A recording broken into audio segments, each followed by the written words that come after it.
वो मुतमईन है कि पत्थर पिघल नहीं सकता, वो मुतमईन है कि पत्थर पिघल नहीं सकता, मैं बेकरार हूँ आवाज में असर के लिए, कहाँ तो तय था चरागा हर एक घर के लिए, कहाँ चराग मयसर नहीं शहर के लिए। नमस्कार दोस्तों, मैं मनीष कुमार और आज पढ़ेंगे 10th क्लास के ज्योग्राफी का first chapter resource and development. Resource and development, संसाधन एवं विकास। ये जो मैंने पंक्ति पढ़ा वो दुष्यंत कुमार की प्रसिद्ध गजल की पंक्ति थी। अभी वर्तमान परिस्थिति में भी इसको कहा जा सकता है।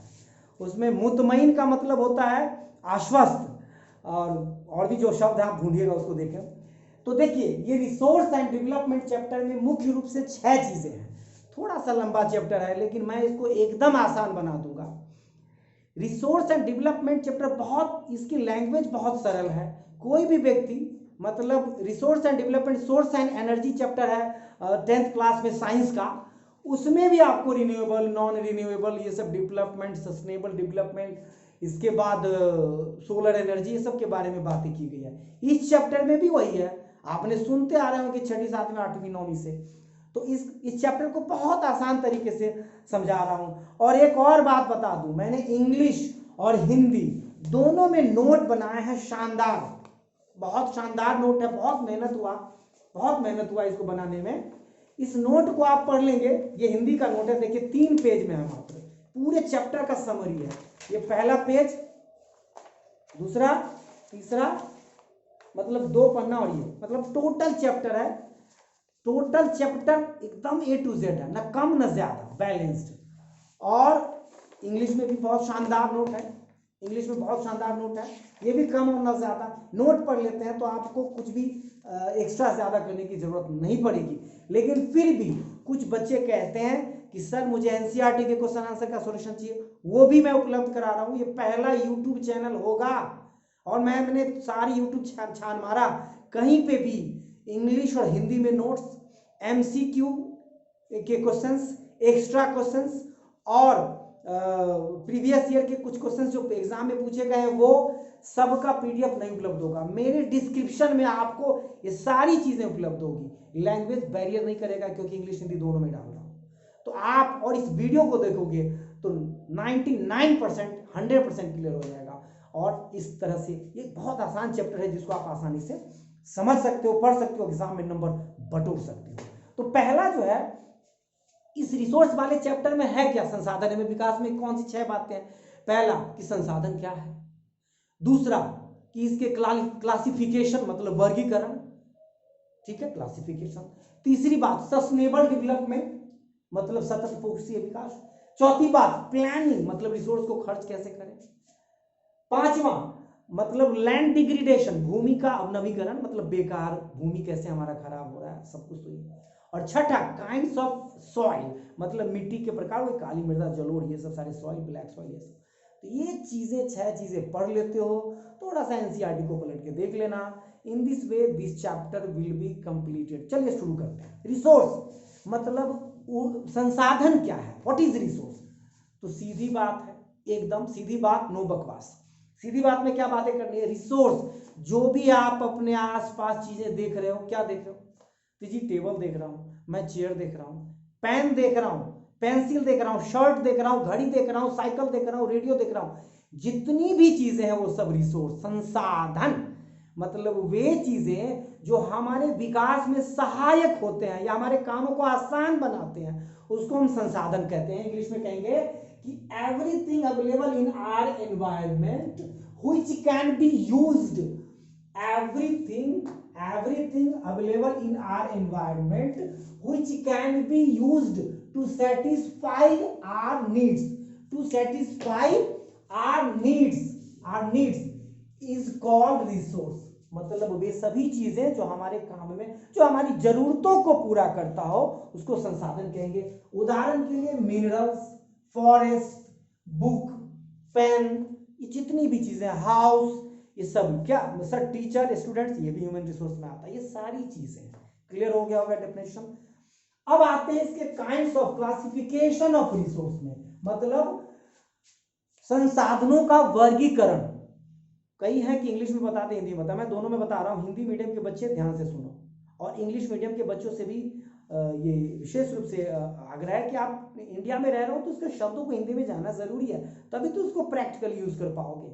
और हिंदी मीडियम के जो बच्चे हैं उसके इंग्लिश के शब्द को जाने, कम से कम शब्द तो कह सकते हो कि भाई वो संसाधन का वर्गीकरण, इंग्लिश में क्लासिफिकेशन ऑफ रिसोर्सेज, तो कितने हैं, मतलब अलग अलग आधार है इसमें, मतलब 10-20 क्वेश्चन क्रिएट किए जा सकते हैं। क्या पूछता है कि स्वामित्व के आधार पर, on the basis of ownership, how many kinds of resources, या पूछेगा उपलब्धता के आधार पर, एग्जॉस्टिबिलिटी या इसके आधार पर, ऑनरशिप के आधार पर बताइए। इसके बाद ओरिजिन के आधार पर बताइए, एग्जॉस्टिबिलिटी के आधार पर ऊर्जा मतलब संसाधन के कितने प्रकार हैं उसके उदाहरण दीजिए। या आपसे पूछेगा रिन्यूएबल और नॉन रिन्यूएबल ऊर्जा के में अंतर क्या, what are the differences between renewable and non renewable resource of energy. तो इस सब का आंसर इसी में आपको मिल जाएगा, मतलब बहुत सारे प्रश्नों को समेटे हुआ है। तो आइए बारी बारी से बात करते हैं। पहला है on the basis of origin. Origin का मतलब उत्पत्ति के आधार पर। ओरिजिन का क्या मतलब होता है, जहां से इसका जन्म होता है। ओरिजिन उत्पत्ति के आधार पर, on the basis of origin, उत्पत्ति के आधार पर ऊर्जा के दो रूप हैं। There are two kinds of, या दो प्रकार हैं। There are two kinds of resource on the basis of origin, that is biotic and abiotic. Biotic का क्या अर्थ होता है, बायोटिक का मतलब होता है जैव, मतलब जिसमें जान हो, सीधी सीधी बात हो। बायोटिक का मतलब क्या है, बायो वर्ड जहां भी आता है तो मोस्टली मतलब आपको जान से ही रिलेटेड होगा। बायोटिक का मतलब जिसमें जान है, जान का क्या मतलब, ह्यूमन रिसोर्स, प्लांट, फ्लोरा और फौना जो भी आता है ना, जीव जंतु, सब बायोटिक में। इसके उदाहरण क्या क्या देंगे, एनिमल्स, प्लांट्स, ये जितने भी चीजें ह्यूमन रिसोर्स, ये बायोटिक में आएगा। इसका बहुत डिस्क्रिप्शन मतलब डिटेल्स डिफिनेशन आपको मैं जो नोट दिया हूं उसमें मिलेगा, उसको खोल के देखना पहले इस वीडियो को, तो समझो। तो समझ में आ गया, बायोटिक जिसमें जान होती है, मतलब every living thing is can be called biotic resource. और बायोटिक जिसमें जान नहीं है, नॉन लिविंग थिंग्स, मतलब chair, table, pen, pencil, shirt, ये सारी चीजें, ऑयल, कोयल, वुड, ये सब सारा और बायोटिक में। ये हो गया ओरिजिन के आधार पर रिसोर्स के दो काइंड। अब कहता है कि एग्जॉस्टिबिलिटी के आधार पर ऊर्जा के मतलब संसाधन के दो प्रकार कौन से हैं। एग्जॉस्टिबिलिटी मतलब समाप्यता के आधार पर, मतलब समाप्यता यानी खत्म हो जाए ना, नहीं खत्म हो। तो आपको रिन्यूएबल और नॉन रिन्यूएबल तो 5वीं 7वीं 8वीं से पढ़ते आ रहे हो। ऊर्जा के नवीकरणीय संसाधन और अनवीकरणीय, मतलब रिन्यूएबल जिसको नया फिर से बनाया जा सके, सन एनर्जी जितना भी आप यूज कर लो वो उपलब्ध है, नेचर ने भरपूर मात्रा में दिया है। नॉन रिन्यूएबल जिसको हम फिर से नहीं बना सकते ऑन द स्पॉट, मतलब जल्दी, बाकी हजारों लाखों करोड़ों साल लगे तो उसको फिर क्या कहेंगे। तो नॉन रिन्यूएबल जिसको नहीं बना सकते, रिन्यूएबल मतलब जिसको बना सकते। रिन्यूएबल मतलब बहुत बड़ी मात्रा में, नॉन रिन्यूएबल मतलब लिमिटेड मात्रा में। इस पे चिंता है दुनिया के सभी जितने भी रिप्रेजेंटेटिव्स हैं, दुनिया के जितने भी राष्ट्र अध्यक्ष हैं, उन इसको कम से कम खर्च हो ताकि आने वाली पीढ़ी भी को भी हमें उपलब्ध हो सके। पेट्रोलियम वगैरह इसमें आता है, इस पे कई बैठकें होती है, आप रीजन रियो सम्मेलन ये सब के बारे में पढ़ना। तो रिन्यूएबल मतलब ऐसे काइंड्स ऑफ एनर्जी रिसोर्स जिसको फिर से बनाया जा सके। एग्जांपल के लिए सन एनर्जी, वाटर एनर्जी और हाइड्रो इलेक्ट्रिसिटी जो होता है उसको हम बना सकते हैं। इसके बाद non renewable source of energy में मतलब कोल, पेट्रोलियम, कोयला आप एक बार जला लिए तो बनने में हजारों 1 अरबों साल लगता है। पेट्रोलियम का इस्तेमाल बहुत सीमित मात्रा में। एक और बात है, पेट्रोलियम का इस्तेमाल जितना करेंगे पॉल्यूशन उतना ही ज्यादा बढ़ता जाता है। इसका दोनों तरीके से हानिकारक है, एक तो इसकी उपलब्धता खत्म होगी, दूसरा बहुत ज्यादा जितने भी पॉल्यूशन है मोस्टली यही क्रिएट करता है। लेकिन इसमें क्या शानदार है, एक तो इसकी खत्म नहीं हो सकता, दूसरा पॉल्यूशन क्रिएट नहीं करता। तो चलिए, ओरिजिन पे बायोटिक और बायोटिक, एग्जॉस्टिबिलिटी मतलब समाप्यता के आधार पर, रिन्यूएबल नॉन रिन्यूएबल मतलब नवीकरणीय और अनवीकरणीय, on the basis of ownership मतलब स्वामित्व के आधार पर, स्वामित्व के आधार पर मतलब मालिकाना हक के आधार, मालिक। उस पे 4 काइंड है। इंडिविजुअल रिसोर्स, सभी रिसोर्स वर्ड लगेगा, मैंने शॉर्ट में समझाने के लिए आपको ऐसा लिखा हूं, नोट पे पूरा डिटेल्स है। Individual resource, community resource, national resource, international resource. नाम से स्पष्ट हो गया। इंडिविजुअल मतलब व्यक्तिगत। व्यक्तिगत क्या है? आपका चेयर है, आपका बाइक है, आपका मोटरसाइकिल मतलब कार है। तो इंडिविजुअल रिसोर्स आपने अपने मेहनत से घर बनाया है। इंडिविजुअल मतलब किसी खास एक व्यक्ति का हो। कम्युनिटी का मतलब आपके पब्लिक, यानी कि जैसे स्कूल, सड़क, ये सब सारी जो सबके लिए बना है। कम्युनिटी मतलब जिसमें सभी लोगों का हक है, सब लोग जा सकते हैं, मतलब अधिक लोगों के लिए बनाया गया, that is called community resource. इसका एग्जांपल है स्कूल, पार्क्स, ये सब सारी चीजें। कम्युनिटी हॉल होता है। नेशनल रिसोर्स तो सब, ये सब नेशनल रिसोर्स में ही आता है। आपके जमीन में यदि सोने का खान निकला, पेट्रोलियम का कोई खान निकला, तो आपका नहीं होगा, सरकार उस पर आपके जमीन का जो भी मुआवजा वो देके फिर वो उसका अपना अधिकार करेगा। हमारा जितना भी संसाधन है वो देश का ही होता है। तो मतलब नेशनल रिसोर्स का मतलब रोड, स्कूल, ये सारी चीजें राष्ट्रीय संसाधन में ही आएगा। इंडिविजुअल मतलब व्यक्तिगत संसाधन, कम्युनिटी मतलब सामुदायिक संसाधन, नेशनल मतलब राष्ट्रीय संसाधन, इंटरनेशनल मतलब अंतरराष्ट्रीय संसाधन। नेशनल तो समझ में आ गया सर, अंतरराष्ट्रीय संसाधन क्या होता है? अंतरराष्ट्रीय, इंटरनेशनल मतलब जहां तक देशों की पहुंच है, जहां तक उन्होंने रिसोर्स को कब्जाया है, उसके देश के अंदर है, या 200 माइल अंदर तक, मतलब उसकी सीमा से 200 माइल अंदर तक वो देश का होता है। ये अंतरराष्ट्रीय ट्रीटी है, नियम है। लेकिन उसके बाहर पृथ्वी बहुत बड़ा है, उसके बाहर जो भी संसाधन है, जैसे अंटार्कटिका है, समुद्र है इतना, प्रशांत महासागर, हिंद महासागर, अरब सागर, इसके बीच में जो भी खनिज, लवण, मिनरल्स प्राप्त होगा, वो पूरे विश्व का होगा, उस पूरे विश्व का अधिकार होगा। तो आगे पढ़ते हैं। अगला बेसिस है on the basis of development, मतलब विकास के आधार पर। विकास के आधार पर on the basis of development चार काइंड है। दोज आर पोटेंशियल यानी संभावी रिसोर्सेस, पोटेंशियल एनर्जी रिसोर्स, इसमें लगा लेना, पोटेंशियल रिसोर्स संभावी संसाधन, डेवलप्ड संसाधन मतलब डेवलप्ड रिसोर्सेस विकसित संसाधन, स्टॉक रिसोर्सेस भंडारित संसाधन, रिजर्व्स रिसोर्सेस यानी संचित संसाधन। इसमें स्लाइटली डिफरेंस है, थोड़ा सा दिक्कत देगा, लेकिन आराम से पढ़ोगे तो एकदम समझ में आ जाएगा। क्या है इन चारों की बातें, नोट में क्लियर है, लेकिन मैं आपको बताता हूं। पोटेंशियल संभावी, नाम से स्पष्ट है कि इसका अधिक से अधिक मात्रा में उपयोग किया जा सकता है, लेकिन अभी उपयोग तो हो रहा है, जैसे सोलर एनर्जी और विंड एनर्जी का, लेकिन टेक्नोलॉजी के कारण हम बहुत बड़ी मात्रा में उपयोग नहीं कर पा रहे हैं। इसमें खर्च या जो भी मतलब कारण हो सकता है। तो पोटेंशियल एनर्जी क्या मतलब, इसकी बड़ी मात्रा में उपयोग हो सकता है, पोटेंशियल है मतलब संभाव्य है, आने वाले समय में तो भरपूर होगा ही, लेकिन ड्यू टू टेक्नोलॉजी, इतनी अच्छी टेक्नोलॉजी नहीं है हमारे पास कि इसकी बड़ी मात्रा में उपयोग कर सकते। For example solar energy and wind energy, सौर ऊर्जा और विंड एनर्जी, पवन ऊर्जा डेवलप्ड, इसका उपयोग भरपूर मात्रा में हो रहा है, हमारे पास टेक्नोलॉजी भी और उपयोग भी हो रहा है। ऐसे ऊर्जा मतलब विकसित संसाधन, जैसे कोयले का भरपूर मात्रा में, जितनी नहीं होना चाहिए उतना हो रहा है, और पेट्रोलियम मतलब अंधाधुंध सारे देश इसका उपयोग कर रहे हैं। तो समझ में आ गया, इसका उपयोग धड़ल्ले से ऐसे संसाधन, those resources which are being used in a large scale, तो इसको हम कहेंगे डेवलप्ड रिसोर्स। स्टॉक का क्या मतलब है, मतलब जिसका भंडार है, भंडार है संसाधन मतलब उपलब्ध है, हमें पता है कि इसका उपयोग कैसे करें, लेकिन नहीं पता क्या मतलब, इसका हम ये भी बोल सकते हैं स्टॉक वाले में कि हमें उसके कंपोजिशन के बारे में पता है, कि जैसे वाटर का एग्जांपल एनसीईआरटी ने लिखा है कि वाटर हाइड्रोजन और ऑक्सीजन से मिलकर बना है, लेकिन दोनों को सेपरेट करने या हाइड्रोजन और ऑक्सीजन को मिला के वाटर बनाना, यह हमें अभी तक नहीं आया है। तो इसको हम कहेंगे stock resources will be used in future, lack of technology we are right now we are not able to use it. अगला है रिजर्व, संचित, ये है लेकिन जैसे डैम है या फॉरेस्ट है, इसका उपयोग अभी तक नहीं हो रहा है, जैसे में ऊर्जा की कमी होगी तो इसका उपयोग आसानी से किया जा सकता है।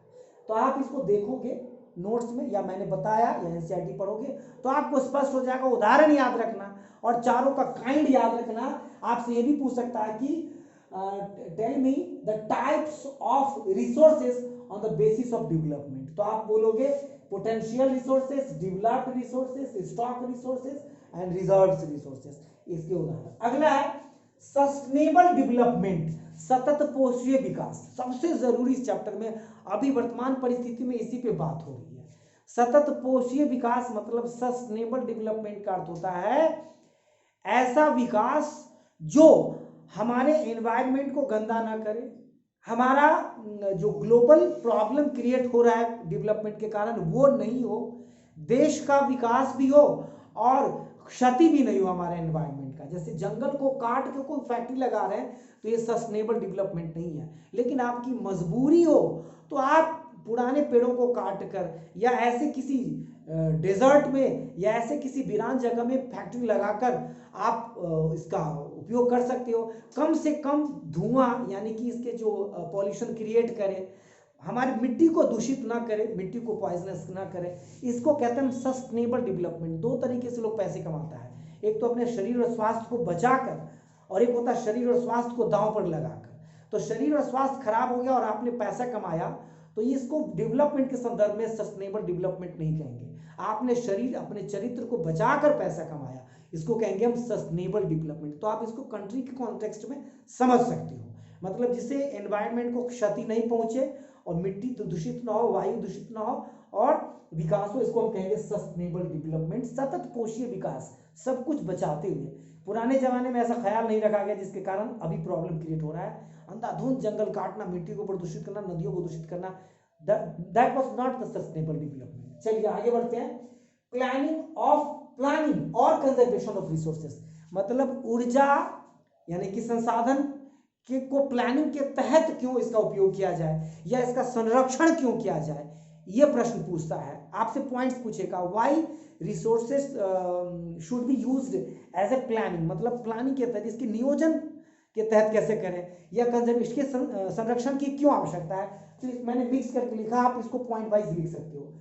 इसलिए प्लानिंग के तहत खर्च करने की आवश्यकता है या इसका कंजर्वेशन करने की आवश्यकता है क्योंकि इंपॉर्टेंट फॉर ह्यूमन एग्जिस्टेंस, मानव का अस्तित्व तभी तक रहेगा जब ऑक्सीजन, वाटर, सॉइल ये सब बचा रहेगा और ये पूरी तरह प्रदूषित ना हो। पूरा खत्म हो, दूषित हो जाएगा तो खत्म हो जाएगा। Depletion of resources for satisfying the greed of a few individuals. Gandhi ji ने कहा था कि हमारे पास नेचर ने हमारी जरूरतों को पूरा करने के लिए संसाधन दिया है, भरने के लिए, यानी पेट भरने के लिए, पेटी भरने के लिए नहीं है। मतलब कुछ व्यक्तिगत लालच को पूरा करने के कारण हमारे संसाधन का डिग्रेडेशन हो रहा है, खत्म हो रहा है, बेकार हो रहा है। इसके लिए इसको प्लान की जरूरत है। अगला, creation of global problem due to over exploitation. जिस देश के पास जितना फैक्ट्री या अंधाधुंध उपयोग करने के कारण ये खत्म होता जा रहा है, ज्यादा ही खत्म हो रहा है, वही क्रिएटेड ग्लोबल प्रॉब्लम, मतलब वैश्वीकरण, वैश्विक बहुत बड़ी मात्रा में प्रॉब्लम क्रिएट हो रहा है विश्व स्तरीय। तो इसको कम करने के लिए अगला है फॉर फ्यूचर जनरेशन। आज पेट्रोल डीजल ये सारा खत्म कर दोगे तो फिर आने वाली पीढ़ी को क्यों क्या मिलेगा। तो इसके आने वाली पीढ़ी को ऊर्जा देने के लिए, संसाधन देने के लिए इसके प्लान की आवश्यकता है। अब रिसोर्स प्लानिंग की बात करते हैं। कोई भी गवर्नमेंट अपने कंट्री में उपलब्ध रिसोर्सेस को प्लानिंग के तहत खर्च करने की आवश्यकता समझता है। मतलब उसके पास रिसोर्स है लेकिन प्लानिंग करके नहीं खर्च करेगा तो जल्दी खत्म हो जाएगा या चाहे उसकी आवश्यकताओं को पूरी नहीं कर पाएगा। तो इसके लिए प्लानिंग की आवश्यकता। प्लानिंग करता कैसे गवर्नमेंट, वो देखिए। 3 stage of resource planning. 2000 map, मतलब सबसे पहले तो जिस गांव में या जिस एरिया में, कंट्री के जिस साइड में उपलब्ध है उसका मैप बनाता है, एक मानचित्र बनाता है कि कहां पे है। टेक्नोलॉजी का इस्तेमाल, मतलब नेचर ने इतने रिसोर्सेज, कभी पता था कि सोलर एनर्जी का उपयोग होगा, विंड एनर्जी का उपयोग होगा, या समुद्री में जो वेव है, वेव एनर्जी, उसका इस्तेमाल किया जा सकता है, लेकिन टेक्नोलॉजी ने सबको संभव बना दिया है। तो अधिक से अधिक बेहतर टेक्नोलॉजी बनाता है उसको उपयोग करने के लिए। इसके बाद उस रिसोर्स को अपने यहाँ फैक्ट्री चलाने के लिए या देश को संचालित या देश में अलग अलग डेवलपमेंट के लिए यूजफुल बनाने के लिए ये प्लान करता है। मतलब make useful for national development, देश के विकास में वो योगदान दे एनर्जी, ऐसी प्लानिंग करता है। क्या? मैप, टेक्नोलॉजी और make useful for national development. ये 3 चीजें हैं, आप डिटेल्स में पढ़ोगे। नेक्स्ट पॉइंट आता है लैंड डिग्रेडेशन, भूमि निम्नीकरण। लैंड डिग्रेडेशन क्या होता है कि नेचर ने सब चीज बहुत ही शुद्ध मात्रा में एकदम प्योर रूप में दिया है, लेकिन उसकी शुद्धता यानी प्योरिटी को नष्ट कर देना, विशिएट कर देना, इंग्लिश में वर्ड होता है, उसको विशिएट कर देना, पॉल्यूट कर देना, यह हमने किया है। तो लैंड को पॉल्यूट करना वही है लैंड डिग्रेडेशन, मतलब भूमि का निम्नीकरण। जो मिट्टी अच्छी है सब कुछ उस पर उपयोग हो सकता है, कोई एग्रीकल्चर के लिए, कोई किस चीज के लिए, लेकिन उसको खराब कर देना। कैसे करते हैं आपसे पूछेगा, right the 4 steps through which land is degraded, मतलब ऐसे 4 कदम या 4 बातें बताएं जिसके कारण भूमि का निम्नीकरण हो रहा है। तो आप कहोगे वो 4 कारण ये है, ओवर इरिगेशन, बार बार सिंचाई करने से, ज्यादा सिंचाई करने से, ओवर ग्रेजिंग, पहले भूमि कम मतलब था लेकिन इतना एग्रीकल्चर के लिए इस्तेमाल नहीं होता था, तो चारागाह के लिए ज्यादा उपयोग होता था। अब बकरी भैंस जानवर जितने भी होते ना, इतना जड़ रूट लेवल तक उखाड़ देते, जिसके कारण मतलब ओवर इरिगेशन, अधिक सिंचाई, ओवर ग्रेजिंग, अधिक चराई, माइनिंग, अब नीचे मिनरल्स हैं या कोई चीज है तो माइनिंग करते हैं तो मिट्टी को खराब करते हैं, उसके जो नेचुरल फॉर्म है उसको खराब करते हैं, माइनिंग खादान से, डिफॉरेस्टेशन जो सबसे खतरनाक सबसे मेन पॉइंट, जंगलों को काटने से, पेड़ का जो रूट होता है मिट्टी को पकड़ के रखता है, तो डिफॉरेस्टेशन मतलब वन कटाव, and industrial wastage, industrial wastage क्या करता है कि मिट्टी में मिलता, नदियों के जरिए मिट्टी में मिलता है, या उसका जो भी कचरा है वो मिट्टी में फैलाते, जिसके कारण भूमि बेकार होता है। तो 4 कारण हो गया, these are the 4 reason for land degradation. अगला पॉइंट है सॉइल इरोजन। सॉइल इरोजन में और लैंड डिग्रेडेशन में क्या फर्क होता है? डिग्रेडेशन का अर्थ होता है खराब, बद से बदतर, और इरोजन का मतलब उखाड़ देना यानी हटा देना, खत्म कर देना। थोड़ा सा ही फर्क है, दोनों नेगेटिव ही है।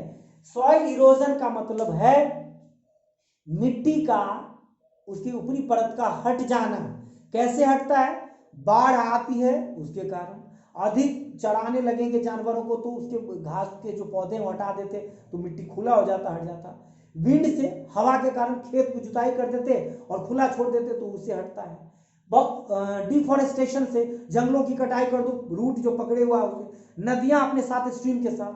तो ये मैंने 4 पॉइंट लिखा, ओवर ग्रेजिंग अधिक चढ़ाने से, डिफॉरेस्टेशन वनों की कटाई से, फ्लड बाढ़ आती और मिट्टी को दबा के उड़ा के ले जाती, स्लोप ऑफ माउंटेन पहाड़ों का जो ढालूनुमा बना हुआ है, यदि उसको सीढ़ीनुमा खेत नहीं बनाए तो वो पानी सीधा डायरेक्ट आएगा और उसके ऊपरी परत को लेके चला जाएगा।